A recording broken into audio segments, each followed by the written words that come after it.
Siamo contenti che finalmente si avviano questi PUC, i progetti di utilità collettiva,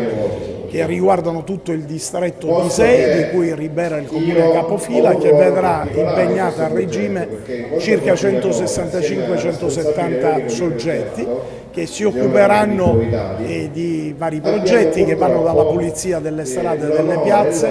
alla pulizia degli uffici comunali e ad supportare ed aiutare gli uffici della manutenzione comunale, e che vedrà impegnati i soggetti che percepiscono l'assegno di inclusione. È un'importante ricaduta sociale che sicuramente avrà risvolti positivi sia per i beneficiari di questi assegni e di queste indennità, sia per la comunità tutta. Voglio ringraziare tutti coloro che si sono impegnati perché questo progetto, una volta ottenuto il finanziamento, venisse messo a terra, come si suole dire, a partire dall'assessore Miceri, all'assessore Ramo, all'assessore al personale Giuseppe Sgro, ma anche gli uffici dei servizi sociali e i funzionari del centro dell'impiego, che hanno fatto in questi mesi tanti colloqui, hanno sentito tanti percettori di questi assegni per poter scegliere le figure che avevano le maggiori attitudini per garantire un servizio efficace di cui la città potrebbe andare fiera ed essere orgogliosa. Un grande progetto che ha come obiettivo non soltanto quello di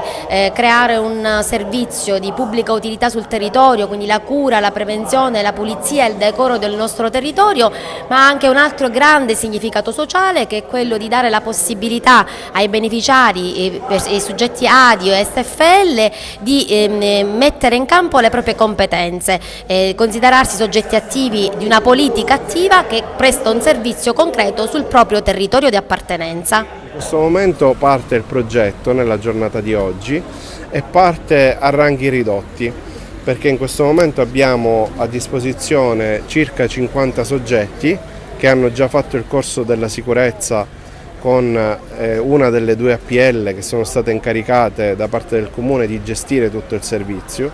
perché chiaramente il Comune è sotto organico e quindi si è preferito affidarlo esternamente a chi già questo lavoro lo fa e lo segue da tanto tempo. Quindi le due APL in questo momento stanno partendo, hanno acquistato i materiali, hanno acquistato i DPI,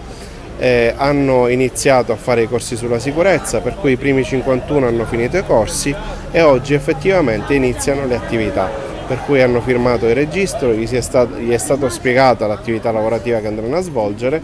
e sono stati forniti anche di casacchine, perché avranno tutti quanti una casacchina gialla con tutte le scritte istituzionali che fanno parte del progetto PUC in questione, e avranno anche un tesserino per essere riconoscibili di fronte alla cittadinanza. Per quanto riguarda la nostra città, quindi Ribera, noi a regime avremo a disposizione 100 persone che abbiamo suddiviso in questo modo: l'80%, quindi 80, si occuperà di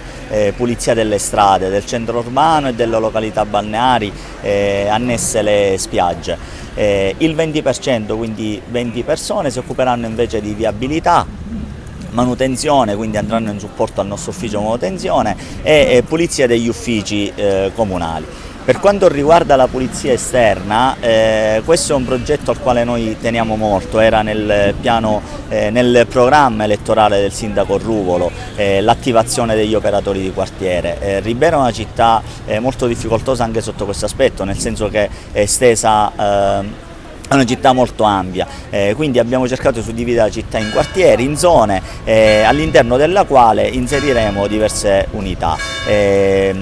Le zone interessate praticamente sono quasi tutte, quindi tutto il centro storico, il Corso Umberto, Viale Garibaldi, Via Roma, le strade limitrofe,